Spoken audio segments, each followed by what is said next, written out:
আসসালামু আলাইকুম। আজকে ফ্রেঞ্চ লিটারেচারের পক্ষ থেকে আজকে যে টপিকটি নিয়ে আলোচনা করব সেই আলোচনার বিষয়টি হচ্ছে ইকো পোয়েমের পার্ট এ এবং পার্ট বি। অর্থাৎ আমরা ইতিমধ্যে আমাদের ফ্রেঞ্চ লিটারেচার পেজে 7ম নম্বর ক্লাসটি দিয়েছি, সেটি হচ্ছে ইকো কবিতা। তো ওখানে ইকো কবিতা A to Z সবই দেওয়া আছে এবং আজকে যে আলোচনার বিষয় থাকবে সেটি হচ্ছে ইকো কবিতার part A and part B, যেটাকে বলা হয় আমাদের শর্ট কোশ্চেন এবং ব্রিফ কোশ্চেন। পার্ট বি কে বলা হয় শর্ট কোশ্চেন এবং পার্ট এ কে বলা হয় ব্রিফ কোশ্চেন। তো যাই হোক, আপনারা কি আমার কথা শুনতে পাচ্ছেন? যাই হোক, আশা করি শুনতে পারছেন। আর আমাদের ক্লাসটি শুরু হয়ে যাবে এবং আপনাদের একটি কথা বলবো বারবার, যে কথাটি হচ্ছে আপনারা আপনাদের মেসেঞ্জার গ্রুপে, ডিপার্টমেন্টের মেসেঞ্জার গ্রুপে বা এবং ফ্রেন্ড সার্কেল যারা আছে তাদের গ্রুপে আমাদের এই লিঙ্কটি শেয়ার করবেন। কারণ আপনাদের এই লিঙ্কটি শেয়ার করার মাধ্যমে আপনিও উপকৃত হবেন এবং আপনার বন্ধু বান্ধব যারা আছে তারাও কিন্তু উপকৃত হবে এই ফ্রি ক্লাসটির মাধ্যমে। তো যাই হোক, আপনারা আপনাদের মেসেঞ্জার গ্রুপে আপনাদের আমাদের এই চ্যানেলের যে রয়েছে, ইউটিউবের যে লিঙ্কটা রয়েছে, প্লাস আপনাদের মেসেঞ্জার গ্রুপের যে লিঙ্কটা রয়েছে, লিঙ্কটা বেশি বেশি শেয়ার করবেন। দেখি আপনারা কয়জন শেয়ার করতে পারেন। কাইন্ডলি শেয়ার করবেন। শেয়ার করলে হয় কি, আপনি যতটুকু জানতে পারলেন আপনার বন্ধু ততটুকু জানতে পারলো, এতে দুজনেরই হেল্প হলো। যদিও আমাদের ফ্রি ক্লাসগুলো না হচ্ছে। তো যাই হোক, শুরু করতে যাচ্ছি। What is Christina Rossetti poem Echo about? হ্যাঁ, ক্রিস্টিয়ানো রোসিটি ইকো কবিতাটি সম্পর্কে কি বলেছেন সেটি নিয়ে আলোচনা করব। In Echo, Rossetti recalls a fading memory and bids it to come to her. ইকোতে রোসিটি একটি ম্লান স্মৃতির কথা স্মরণ করেন এবং তাকে তার মনে আসতে বলেন। ম্লান মানে কি, যে স্মৃতিটা আপনার কি হয়ে গেছে, যেটা আপনি কল্পনাতেই ভাবতে পারেন, বাস্তবে সেটা কখনোই সম্ভব না, সেই কথাটি এখানে কবি রসিটি বলেছেন। She wishes for a deep slumber to remain immersed in that memory. She wishes, সে তার, উইশেস মানে কি, স্মরণ করে, সে তার স্মৃতিতে, ফর এ ডিপ স্লাম্বার, সে তার স্মৃতিতে ডুবে থাকা, টু রিমেইন মানে ডুবে থাকে কি, গভীর ঘুম চান আর কি। সে তার স্মৃতিতে যে ধরে রাখা, তার যে মেমোরি রয়েছে, স্মৃতি রয়েছে, ইমার্সড মানে কি ধরে রাখা, রিমেইন মানে স্মরণ করা, অর্থাৎ তিনি সেই স্মৃতিতে ডুবে থাকার জন্য গভীর ঘুম চান। এভাবে কিন্তু আমাদের 1 নম্বর কোশ্চেনটি হয়ে গেল। এখন আমরা যে কোশ্চেনটি নিয়ে আলোচনা করব সেটি হচ্ছে, দেখেন, what is the mood of the poem Echo? আসলে কবিতাটির মুড কেমন, হ্যাঁ, বা মেজাজ কেমন? আসলে অবভিয়াসলি আমরা কিন্তু সচরাচর বলে থাকি যে আজকে আমার মুড ভালো নেই, প্লিজ আমার সাথে আজকে কথা বলিস না, এরকম আমরা কিন্তু মানে সচরাচর বলেই থাকি। তো যাই হোক, কবিতাটির প্রশ্ন হচ্ছে কি, what is the mood of the poem Echo কবিতাটির মেজাজ কেমন, এই কথা এখানে কবি বুঝিয়েছেন। The mood of the poem is one of a deep longing. হ্যাঁ, ইকো কবিতাটির মেজাজ গভীর আকাঙ্ক্ষার। অর্থাৎ এইখানে যে কবি এখানে মেজাজ বলতে বুঝেছেন, সে যে তার ভালোবাসার যে তার যে প্রেমিকা ছিল, তার যে প্রেমিকার প্রতি যে একটা ভালোবাসা ছিল, গভীর আকাঙ্ক্ষা, সে তার মন থেকে গভীর থেকে ভালোবাসতো, তার মনের একদম গভীর থেকে ভালোবাসতো, এই ভালোবাসাটার কথাই কবি বারবার বারবার বলেই যাচ্ছে।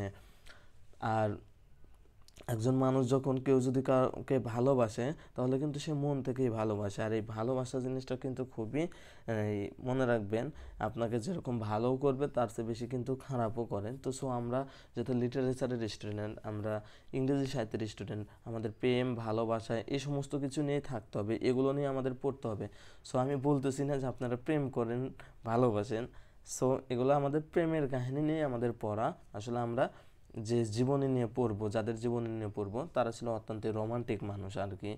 যাই হোক, the speaker is also melancholic as she desires to remain in the past. কি বললাম, দেখেন, দ্য স্পিকার, এই যে গল্পের রাইটার যে রয়েছে, অর্থাৎ যে শ্রোতা রয়েছে, যে বলবে, বক্তা রয়েছে, ইজ অলসো মিলানকোলিক, বক্তা বিষণ্ণ, মেলানকোলিক মানে কি বিষণ্ণ, মানে তার মনে স্যাটায়ার রয়েছে আর কি, দুঃখ রয়েছে। As she desire to remain in the past, বক্তা বিষণ্ণ কারণ তিনি অতীতে থাকতে চান। কেন তিনি অতীতে থাকতে চান, এখানে একটা কথা আছে যে কারণ এখানে আমাদের যে মানে ইকো কবিতার যে নায়ক ছিল সে কেন গভীরে থাকতে চান, অতীতে থাকতে চান, কারণ অতীতে থেকে যেন সে তার ভালোবাসার মানুষকে কাছে থেকে উপলব্ধি করতে পারে, সে যেন মৃত্যুর পরেও সে তার ভালোবাসার মানুষকে কি করতে পারে, কাছে পেতে চায়।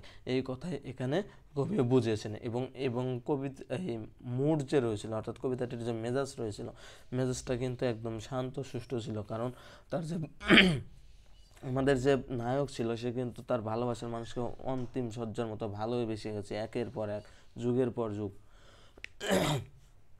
সে তার ভালোবাসার মানুষকে একটা দিনের জন্য কাছে পেয়েছিল, এবং সে তাকে যে কাছে পেয়েছিল তখন কিন্তু সে তাকে বলেছিল যে তুমি আমার কাছে আসো, অতীব কাছে আসো, যেন আমি তোমার কাছে কিছু বলতে পারি, তোমার কানে কানে কিছু বলতে পারি। এই কথাটি কবি ইকো কবিতায় কিন্তু বলেছিলেন। যাই হোক, দেখেন এখন আমি ইকো কবিতার 3 নম্বর কোশ্চেন পড়ব। What type of poem is Echo? আসলে ইকো কোন ধরনের কবিতা? এই যে যারা আমাদের স্টুডেন্ট আছেন তারা ইতিমধ্যে যারা মনে করেন আপনারা ইকো কবিতাটি পড়েছেন, হ্যাঁ, অনলাইন অফলাইন যে যেখানেই পড়েন না কেন, তো আমি আপনাদের বলবো যে ইকো কবিতাটির ইকো কবি কোন ধরনের কবিতা, কেউ বলতে পারবেন? যদি কেউ পারেন তাহলে বলে নেন। আচ্ছা ঠিক আছে, আমি শুরু করতেছি। দেখেন, what type of poem is Echo? Eco কোন ধরনের কবিতা? The poem Echo is a সাক্সটেলা। হ্যাঁ, ইকো হচ্ছে এক ধরনের যৌন উৎসবমূলক একটি কবিতা। তো এখানে কেউ কিছু মাইন্ডে নেবেন না, কারণ যেহেতু আমরা ইংরেজি সাহিত্যের স্টুডেন্ট, আমাদের এটা পড়তে গেলে অনেকেই অনেক কথা বলবে, হ্যাঁ, আমরা যে কি পড়তেছি সেটা আমরা জানি। আর ইংরেজি সাহিত্য মানে প্রেম, ভালোবাসা, রোমান্স, দুনিয়ার A to Z সমস্ত কিছু আছে, এগুলো আপনাদের খেয়াল করতে হবে। আর স্ট্রিলা বলতে এখানে দেখেন, এটা কেউ মাইন্ডে নেবেন না, যেহেতু আমরা সবাই অনার্সে পড়ি, হ্যাঁ, এটা আমাদের রিয়েলিটির সঙ্গে মিলে যাচ্ছে।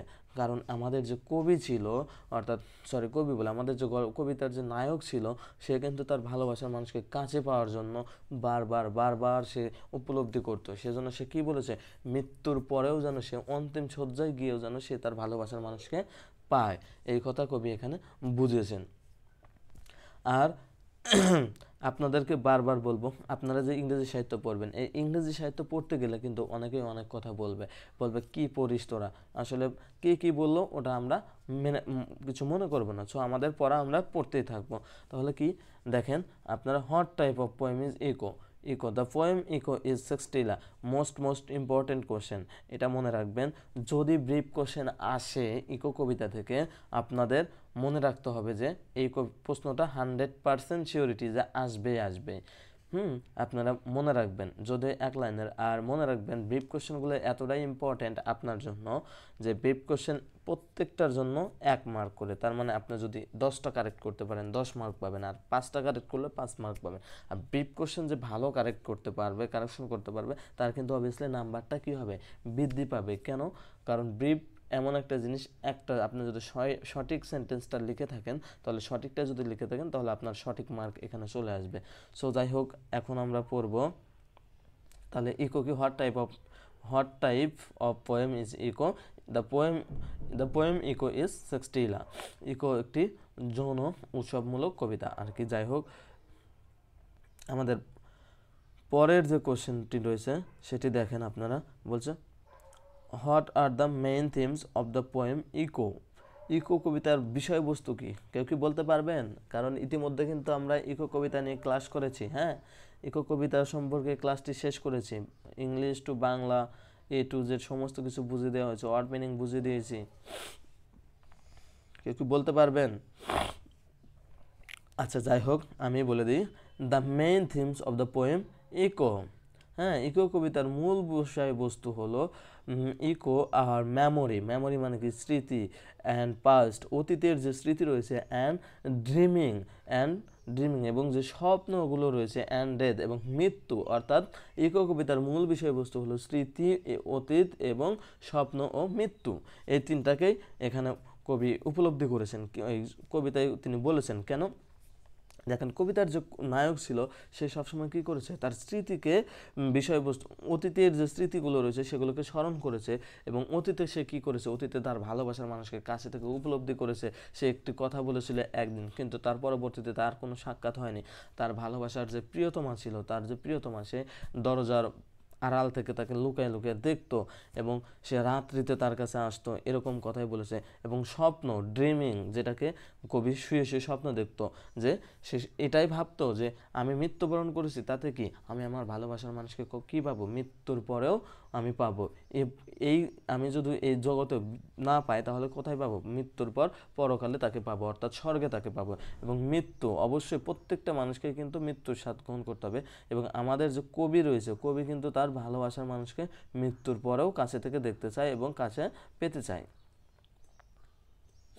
তারপরের যে question, how does Rossetti present desire in Echo. আসলে রশিটি ইকোতে আকাঙ্ক্ষা কিভাবে উপস্থাপনা করেছেন। আকাঙ্ক্ষা বলতে কি, তার যে মনের যে আবেগ উপলব্ধি কিভাবে করেছে সেটাকে বুঝিয়েছেন। মানে সে তার ভালোবাসার মানুষকে কিভাবে পাবে, কোথায় পাবে। সে এখন তার ভালোবাসার মানুষকে পায়নি, কিন্তু মৃত্যুর পরে ঠিকই সে তার ভালোবাসার মানুষকে কাছে থেকে পেতে চায়। এই কথাই এখানে কি করেছে, কবি এখানে বুঝিয়েছেন। The desire for the past is reflected in the speaker musing about memory. অতীতের আকাঙ্ক্ষা প্রতিফলিত হয় বক্তার স্মৃতি এবং চিন্তাভাবনার মাধ্যমে।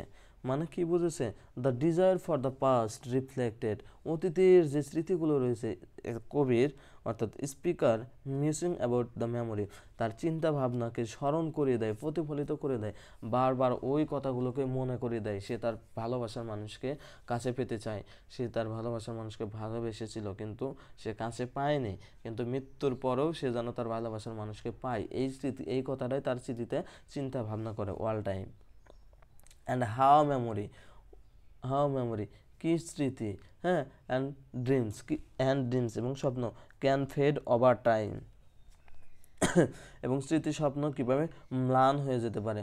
অর্থাৎ কবির যে কবিতায় যে নায়ক রয়েছে তার যে স্মৃতি অর্থাৎ তার যে স্বপ্ন চাওয়া পাওয়া এগুলো ম্লান হয়ে যেতে পারে, শেষ হয়ে যেতে পারে। The speaker also desire to return to a dream state, হ্যাঁ, বক্তা আবার স্বপ্নের রাজ্য ফিরে যেতে চান। বক্তা কোথায়, অর্থাৎ নায়ক আবার স্বপ্নের রাজ্য ফিরে যেতে চান। কেন স্বপ্নের রাজ্য ফিরে যেতে চান, কারণ সে যদি স্বপ্ন দেখে তাহলে সে সুস্থ থাকবে, ভালো থাকবে, এরকমটাই বোঝাচ্ছে এখানে। where they feel more alive in their memories, হ্যাঁ, যেখানে তিনি তাদের স্মৃতিতে আরও জীবন্ত বোধ করেন।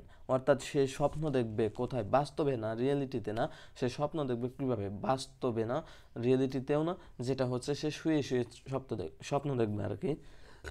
সে শুয়ে শুয়ে তার ভালোবাসার মানুষকে উপলব্ধি করবে, কাছে পেতে চাইবে, কাছে যাবে, এবং মৃত্যুর পর পরকালেও যেন সে তার ভালোবাসার মানুষকে কাছে পায়। এই মিনতি বা এই আশা আকাঙ্ক্ষাটাই কী করেছে, উপলব্ধি করেছে আমাদের যে কবিতার যে নায়ক ছিল সেই নায়ক।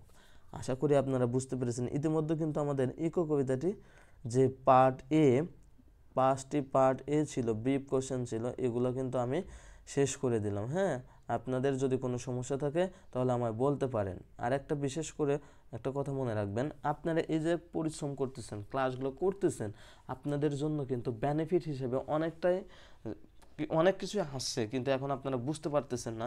যাই হোক, আপনারা অনার্স ফার্স্ট ইয়ারে পড়েন, আর কেউ কেউ আপনাদের বলবে যে ওইখানে ক্লাস করে তোরা কী উপকৃত হস।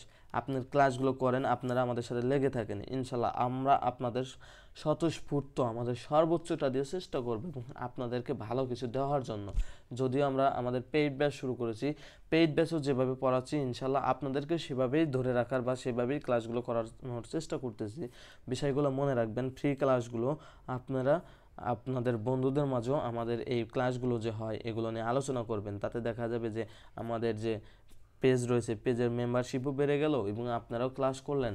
আর যে যত কোশ্চেন করবেন ক্লাস করার শেষে এবং আমরা টাইম দেব, সেই টাইমের মধ্যে আপনারা যদি কোশ্চেন করেন আলহামদুলিল্লাহ আপনারা ভালো কিছু বুঝতে পারবেন। আর আজকে আপনাদের কিছু হোমওয়ার্ক দেওয়া হবে, বিষয়গুলো মনে রাখবেন। তো এখন আমরা পার্ট বিতে চলে আসব। ঠান্ডা লেগেছে রে ভাই। পার্ট বিতে অর্থাৎ শর্ট কোশ্চেনের প্রথম যে কোশ্চেনটি রয়েছে সেটি আমরা আলোচনা করব। Explain how Christina Rossetti uses form to create a sense of narrative in Echo. কি বললাম দেখেন তো, এক্সপ্লেইন হাউ, এক্সপ্লেইন মানে কি বিশ্লেষণ করো, ব্যাখ্যা করো, হাউ ক্রিস্টিয়ানো রোসিটি সম্পর্কে uses form the created a sense of narrative in eco.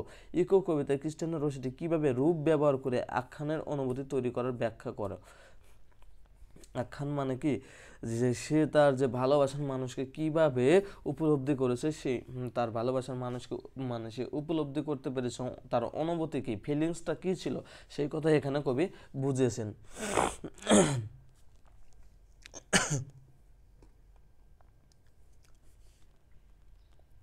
In Eco, Cristiano Rossetti employs a medieval Spanish poetic form called a sextilla to create a sense of narrative. ইকোতে Christina Rossetti আখ্যানের অনুভূতি তৈরি করার জন্য সেক্সটিলা নামক একটি মধ্যযুগীয় Spanish কাব্য ব্যবহার করেছিলেন। অর্থাৎ যেহেতু কবিতা এটা ছিল হচ্ছে একজন স্প্যানিশ কবিতা কাব্যিক অংশ, আর এটির যে রাইটার ছিল ক্রিস্টিয়ানো রোসিটি, উনি ওনার মতো করে কি করেছেন, ব্যাখ্যা করেছেন। এবং এই কবিতায় কিন্তু ম্যাক্সিমাম ক্ষেত্রে দেখা যাচ্ছে যে সেক্সটিলা কথাটা বারবার রিপিট হচ্ছে। কেন রিপিট হচ্ছে? মোস্ট ইম্পর্টেন্ট এই সেক্সটিলা কথাটা, কারণ একজন মানুষ যখন তার প্রিয়তমাকে ভালোবাসে, একদিন দেখবেন কি ভালোবাসতে বাসতে বাসতে তাদের মধ্যে এক ধরনের ডিপলি কমিউনিকেশন হয়ে যায়। হ্যাঁ, এই ডিপলি কমিউনিকেশন থেকে তারা কিন্তু একদম দেখা যাচ্ছে ফিজিক্যাল বা শারীরিক, যেটাকে আমরা সেক্স বলে থাকি, সেই সেক্সের দিকেও কিন্তু আমরা এস্টাবলিশড হতে চাই, ধাবিত হতে চাই। হ্যাঁ, কিন্তু এখানে কেউ কিছু মনে করবেন না, আসলে আমাদের ইংরেজি সাহিত্য মানে প্রেম, ভালোবাসা, রোমান্স, এই সমস্ত কিছু নিয়ে আমাদের এই ইংরেজি সাহিত্যের আলোচনা হয়। তো যাই হোক, তো কী করলো কবি, মানে সে তার ইকো কবিতার যে ক্রিস্টিয়ানো রোসিটি রয়েছে, সে আখ্যানের অনুভূতি তৈরি করার জন্য সেক্সটিলা নামক একটি, তার ভালোবাসার অনুভূতি ফিলিংসটা উপলব্ধি করার জন্য সেক্সটিলা নামক একটি মধ্যযুগে স্প্যানিশ কাব্যিক রূপ ব্যবহার করেছেন। হ্যাঁ, মনে রাখবেন।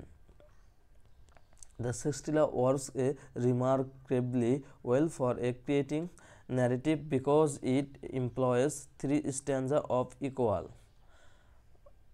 হ্যাঁ, মানে এখানে কবি বুঝিয়েছেন সেক্সটিলা আখ্যান তৈরির জন্য অসাধারণভাবে কাজ করে, কারণ এটি সমান 6 লাইন অর্থাৎ 6 লাইন লেন্থ, 6 লাইনের দৈর্ঘ্য এবং 3 লাইনের স্তবক ব্যবহার করা হয়েছে, which creates a natural sense of beginning, middle and end. কি বলেছে দেখেন, which creates a natural sense, মানে প্রকৃতির যে চিন্তা ভাবনা স্মরণ করে দেয়, যেগুলো বিগিনিং, মিডল অ্যান্ড এন্ড। 6 লাইনের দৈর্ঘ্য 3টি স্তবক ব্যবহার করে, যা মধ্য, শেষের এবং একটি স্বাভাবিক অনুভূতি তৈরি করে। কোথায়? একদম শেষের দিকে, এবং সেটি বিগিনিং স্মরণ করিয়ে দেয় একদম মিডল মানে মাঝ বরাবর, অ্যান্ড এন্ড এবং শেষের দিকে আপনার চিন্তা ভাবনায় স্মরণ করে দেয়। রোসিটি রিয়েলাইজ দিস, রোসিটি উপলব্ধি করতে পারে, and uses the poem from to her own narrative advantage. রোসিটি এটি উপলব্ধি করে তার নিজের আখ্যানের সুবিধার্থে, তার নিজের যে ভালোবাসার অনুভূতিটা, ফিলিংসটা বোঝার সুবিধার্থে কবিতার রূপ ব্যবহার করেছেন এখানে। জাস্ট সেক্সটিলা, আমি একটু আগে কিন্তু বললাম যে এই যে আপনাদের পার্ট এতে একটা কোশ্চেন ছিল যে আপনার what type of poem is Echo. Echo কবিতার মূল যে ইকো কবিতার ধরন কি, মানে মূল ভাবটা কি, সেটা হচ্ছে the poem Echo is sextilla, the poem Echo is sextilla. সেই সেক্সটিলা কিন্তু বারবার আমাদের এখানে চলে আসতেছে, মনে রাখবেন। দেখেন, stanza 1 introduce the speaker as the main character, expressing an intense longing for past experience. প্রথম স্ট্যান্জা মানে কি স্তবক, স্তবকের ওয়ান ইন্ট্রোডিউস ফার্স্ট যে স্তবকটা রয়েছে, সেই স্তবকের মূল যে স্পিকার রয়েছে, মূল চরিত্র হিসেবে যাকে পরিচয় করে দেওয়া হয়, মেইন ক্যারেক্টার হিসেবে, মূল চরিত্র হিসেবে পরিচয় করে দেওয়া হয়েছে, expressing an intense longing for a past experience, যে অতীতের অভিজ্ঞতার তীব্র আকাঙ্ক্ষা অনুভব করেছে। সে কী করেছে, অতীতের যে আকাঙ্ক্ষা, মানে সে তার আকাঙ্ক্ষা দিয়ে তার ভালোবাসার মানুষকে কীভাবে কাছে পাবে, উপলব্ধি করবে, সেই কথাগুলোই কী করেছে এখানে কবি বুঝেছেন। She calls upon her memory for relive but no avail. সে তার স্মৃতিকে মানে স্বস্তির জন্য ডাকে, কিন্তু কোনো লাভ হয় না। সে তার স্মৃতিকে কেন স্বস্তির জন্য ডাকে দেখেন, এই যে আমাদের যে নায়ক ছিল, সে তার ভালোবাসার মানুষকে কাছে পাওয়ার জন্য সে বারবার তার স্মৃতিকে স্মরণ করে, আমি যেন মৃত্যুর পরেও তোমাকে কী করতে পারি, কাছে থেকে ভালোবাসতে পারি, এই কথাই এখানে কবি বুঝেছে। The causes her in stanza 2। হ্যাঁ, স্ট্যান্জা 2-তে যে কারণগুলো বলা হয়েছে, look towards a dreaming as a alternative to memory. হ্যাঁ, দ্বিতীয় স্তবকটিতে যে স্মৃতির বিকল্প হিসেবে স্বপ্ন দেখার দিকে তাকায়। মানে বিকল্প হিসেবে সে কী করে, আবার সে স্বপ্ন দেখা শুরু করে দেয়।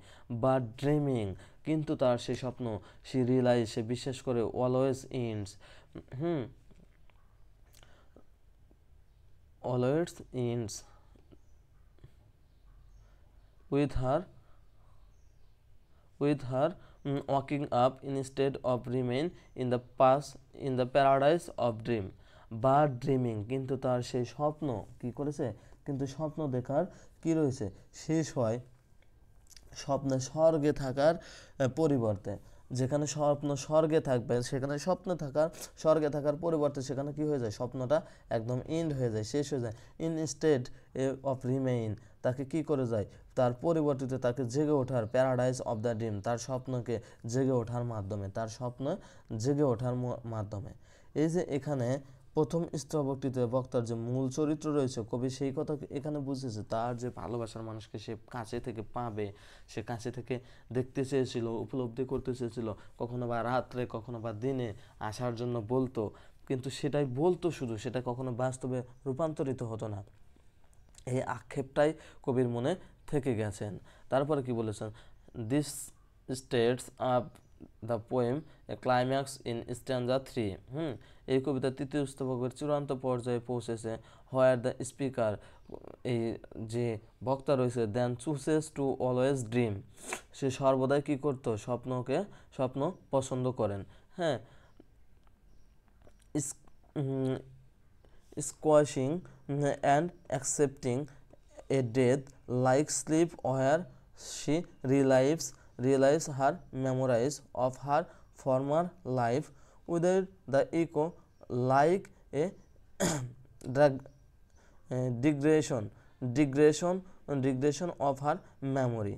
কি বলেছে দেখেন, এখানে কবি বুঝিয়েছেন, এই কবিতা this states up poems is climax in stanza 3, এই কবিতার তৃতীয় স্তবকের চূড়ান্ত পর্যায়ে, যেখানে বক্তা সর্বদা কী করতেন, স্বপ্নগুলোকে পছন্দ করেন এবং জীবনকে, হ্যাঁ, ইসেসিং লাইফ, সে তার জীবনকে এড়িয়ে মৃত্যুর মতো ঘুম গ্রহণ করেন। কেন গ্রহণ করেন, কারণ সে তার জীবনে বেঁচে থাকতে চায় না, কারণ সে তার ভালোবাসার মানুষকে কাছে পায়নি। সে মৃত্যুবরণ করলে অবশ্যই সে তার ভালোবাসার মানুষকে কী করতে পারবে, স্বর্গে পেয়ে যাবে। সেজন্য সে তার কী করে, অ্যাকসেপ্টিং এ ডেথ, সে তার মৃত্যুকে চায়, গ্রহণ করতে চায়।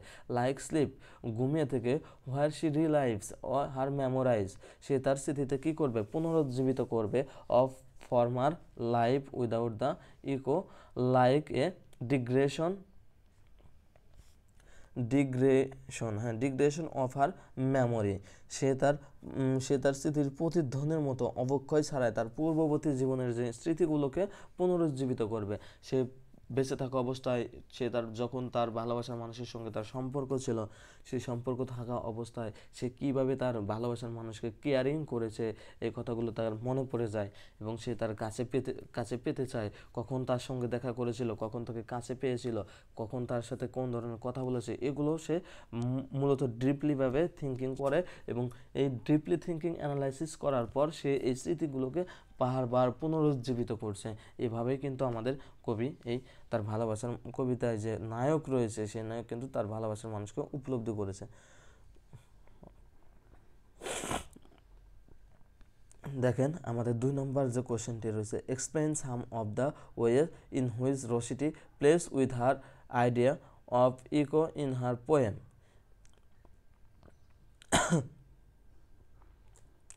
ইকো কবিতায় ক্রিস্টিয়ানো রশিটি কবিতার প্রতিধ্বনির ধারণাটি কিভাবে ব্যবহার করেন তার কিছু উপায় ব্যাখ্যা করুন। এখানে কবি এই কথাটি বলেছেন যে ক্রিস্টিয়ানো রশিটি প্রতিধ্বনি হিসেবে ধারণাটি কিভাবে ব্যবহার করেছেন, ধারণাটি কিভাবে দিয়েছেন, তার কিছু উপায় ব্যাখ্যা করো তোমরা। এখানে বলছেন in echo Cristiano Rossetti uses a number of literary device. হ্যাঁ, ক্রিস্টিয়ানো রশিটি ভাষাগত এবং সাধারণত উভয় ধরনের সাহিত্যিক কৌশল, বোথ লিঙ্গুইস্টিক অ্যান্ড কনসেপটুয়াল, মানে উভয় ধরনের সাহিত্যিক এবং কৌশল ব্যবহার করেন, প্রতিধ্বনির ধারণাকে তীর্যকভাবে উপস্থাপনা করেন এবং অত্যন্ত মানে ইকো কবিতায়, হ্যাঁ, of riff of the concept on of an echo কবিতায় ক্রিস্টিয়ানো রশিটি তার ভাষাগত এবং ধারণাগত উভয় ধরনের সাহিত্যিক কৌশল ব্যবহার করে প্রতিধ্বনির ধারণাকে তীর্যকভাবে উপস্থাপনা করেন, অর্থাৎ সেটা যেন স্পষ্ট হয়, গভীর থেকে হয়, সেটাকে তীর্যকভাবে একদম যেটা স্পষ্ট দেখা যাবে এরকম অনুভূতি সে প্রকাশ করেছে। In the first place,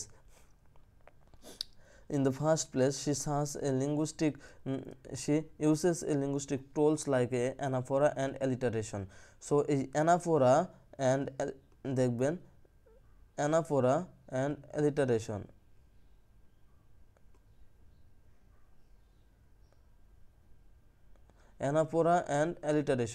to recreate the sense sonicially of an echo.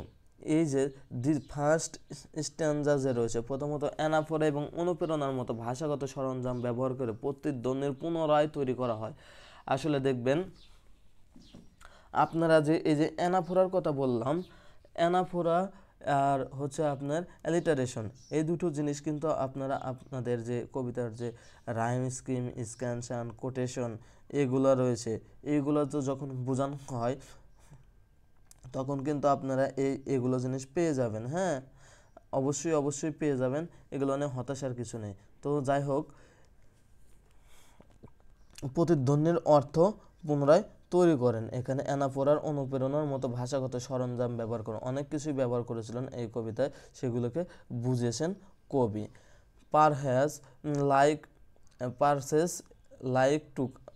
Perses like come to me, return a thought out the poem.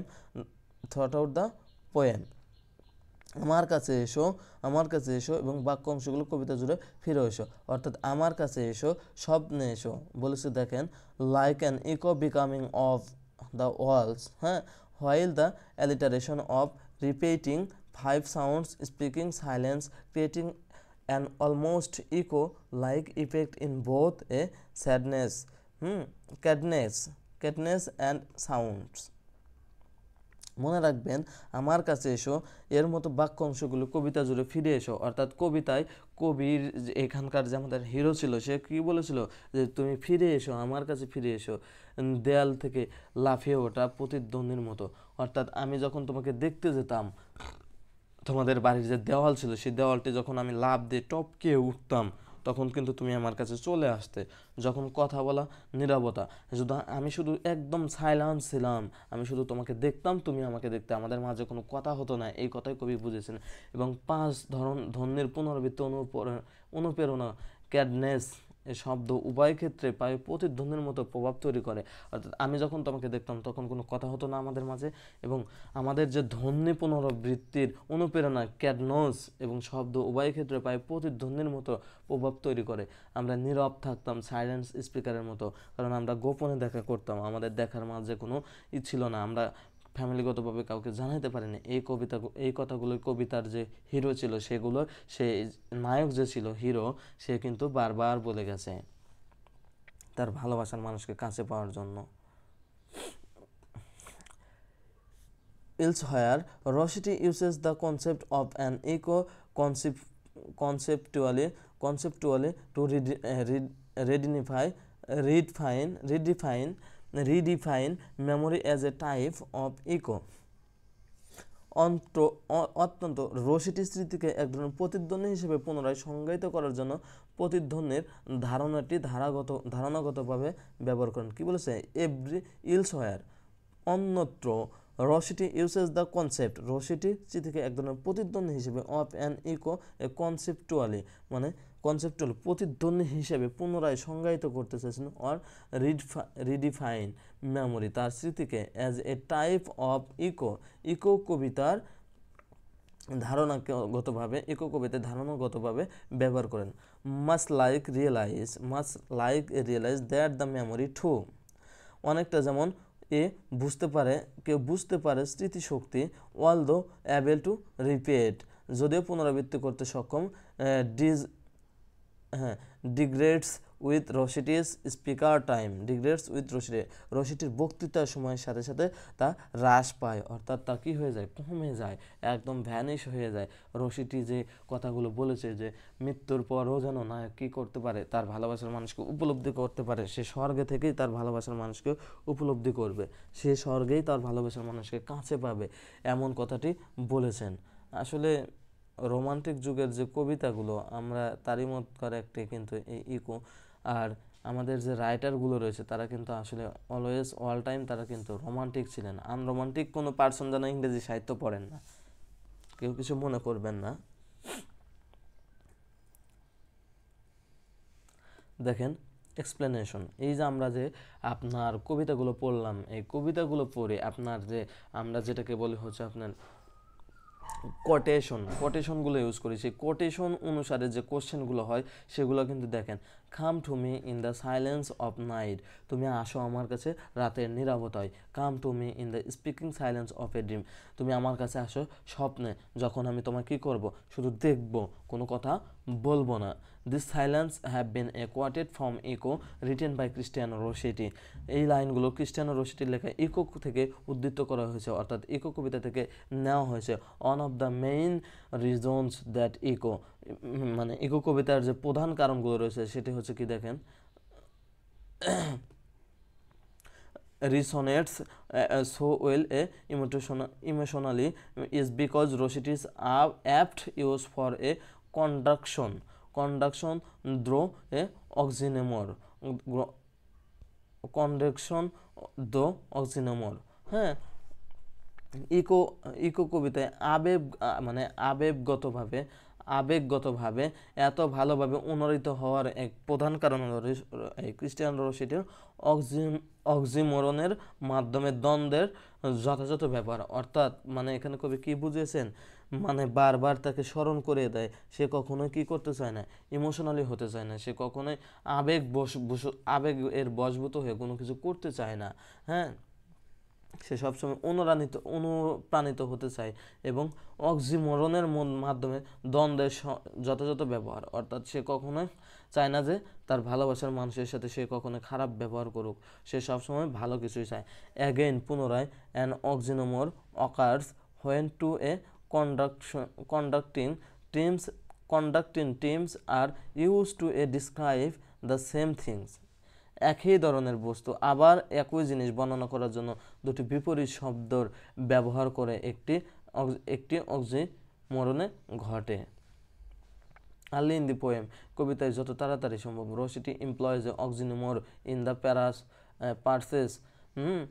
আপনার হচ্ছে কবিতার শুরুতে রসিটি স্বপ্নের কথা নীরবতায়, come in the speaking silence of a dream, স্বপ্নের কথা নীরবতায় আসো, ইমিডিয়েটলি, অতি দ্রুততার সাথে, স্ট্যাবলিশিং, যখন তুমি প্রতিষ্ঠিত হবে, the poems tension between longing, তাহলে কবিতায় কি বলেছেন, তোমাকে আর টেনশন করতে হবে না, অ্যান্ড জয়েস, তুমি সবসময় কী করবে, আনন্দ উপলব্ধি করবে, রিয়েলিটি, বাস্তবিক অর্থে, অ্যান্ড মেমোরি ওয়ার ড্রিমস, তোমার স্মৃতি এবং স্বপ্ন, অ্যান্ড লাইফ অ্যান্ড ডেথ, মৃত্যু এবং জীবন, এই সমস্ত কিছু, যার মৃত্যু আছে, যার জীবন আছে তাকে মৃত্যুবরণ করতে হবে। এই কথার মাধ্যমে এগুলোই কবি বুঝেছেন যে তুমি যেখানে থাকো, অক্সিমোরনের ব্যবহার করেছেন, যা অবিলম্বে কবিতার আকাঙ্ক্ষা, আনন্দ, বাস্তবতা এবং স্মৃতি, স্বপ্ন এবং জীবন ও মৃত্যুর মধ্যে যে উত্তেজনা প্রতিষ্ঠিত করা, সেগুলোই কিন্তু কবি এখানে এই লাইনগুলোর মাধ্যমে বুঝিয়েছেন।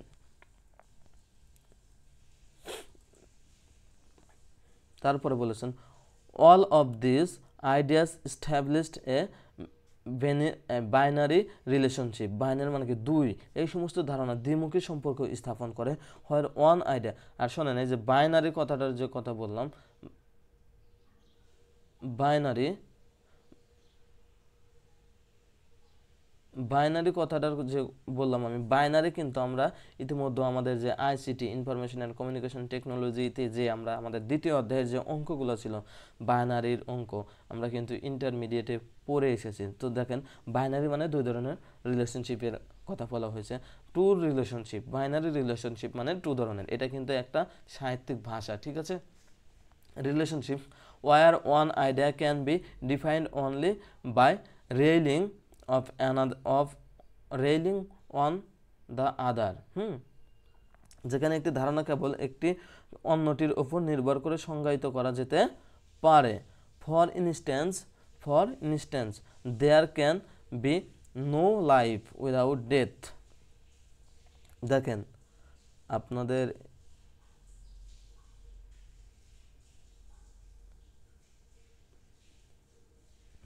এইখানে আপনারা খেয়াল করুন, for instance there can be no life without death and longing without the memory of the experience of জয়।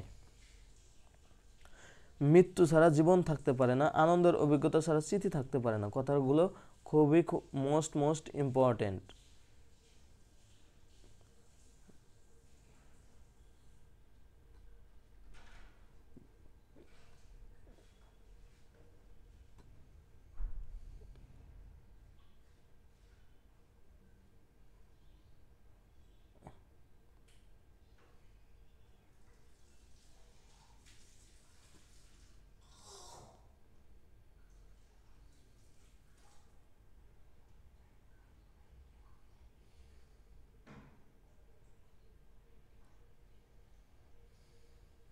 দেখেন তারপরে কি বলছে, দেখেন এই লাইনগুলোর মানে এটা দ্বারা, for instance there can be no life without death, হ্যাঁ, মৃত্যু ছাড়া জীবন থাকতে পারে না, no longing without the memory of the experience of joy. কি বলেছে? Experience of joy. মৃত্যু থাকতে পারে না, মৃত্যু ছাড়া জীবন থাকতে পারে না, অভিজ্ঞতা ছাড়া স্মৃতিও থাকতে পারে না। Furthermore, then can be understanding of silence without first understanding with what it means to fill that silence with speech.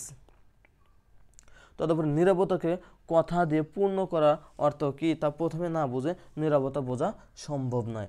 অর্থাৎ এটার মাধ্যমে বুঝিয়েছে যে এটা আপনি যদি কাউকে কথা দেন, সেই কথাটি যদি আপনি নিজে না বোঝেন যে এই কথাটা কাউকে বলা যাবে না, আপনি যদি এরকম করে তাকে বুঝাইতে না পারেন, আপনি যে কথাটি আপনার বন্ধু বা বান্ধবী যাকেই বলছেন না কেন, ফ্যামিলির কাউকে বলছেন না কেন, তাকে যদি আপনি বলেন কথাটা, তাকে কিন্তু অবশ্যই বলে দিতে হবে যে এই কথাটি তুমি কাউকে বলবে না, কারণ এটা অত্যন্ত ডিপলি কথা, অত্যন্ত গভীরের কথা, অত্যন্ত গুরুত্বপূর্ণ কথা। এই কথায় কবি এখানে বুঝেছেন। Rossetti use of a oxymoron in the verse speaking silence of dream does away with this a binary relationship.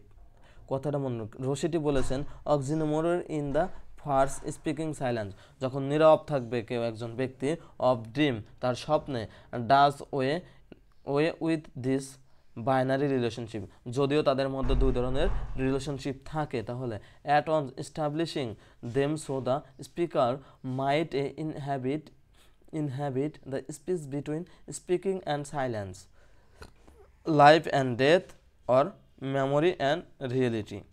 তো যাই হোক, দেখবেন আপনারা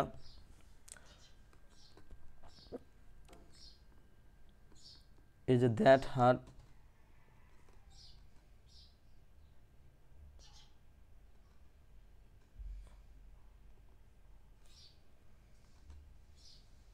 দেখেন, so that her speaker might inhabit in the space between speaking and silence, হ্যাঁ, এখানে দ্বিমুখী ব্যবহারের কথা বলেছে, যে আপনার হচ্ছে বাইনারি অক্সিনোমরের কথা বলা হয়েছে, যে স্বপ্ন নীরবতা বলতে এই বাক্য অংশে ক্রিস্টিয়ান রশিটি অক্সিনোমরের ব্যবহার এবং দ্বিমুখী সম্পর্কগুলিকে দূর করে সাথে সাথে সেগুলোকে এমনভাবে প্রতিষ্ঠিত করতে হবে যেন যাতে বক্তা কথা বলা এবং বক্তা মানে অর্থাৎ নায়ক যে কথা বলবে তার কথা বলা সাইলেন্স নীরবতা থাকে, লাইফ জীবন থাকে, অ্যান্ড ডেথ মৃত্যুও থাকে, অ্যান্ড মেমোরি এবং স্মৃতি থাকে, স্মৃতিতে ধরে থাকে, অ্যান্ড রিয়েলিটি এবং যে কথাগুলোর মধ্যে কী থাকবে বাস্তবতাও থাকবে। এই কথাগুলো কবি এখানে বুঝিয়েছেন।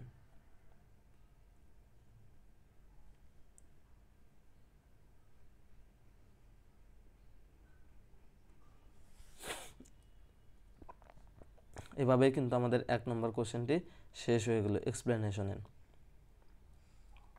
দেখবেন 2 নম্বর কোশ্চেনে যেটা বলছে কাম ব্যাক ইন টিয়ার্স। হ্যাঁ, কি বলেছে দেখেন,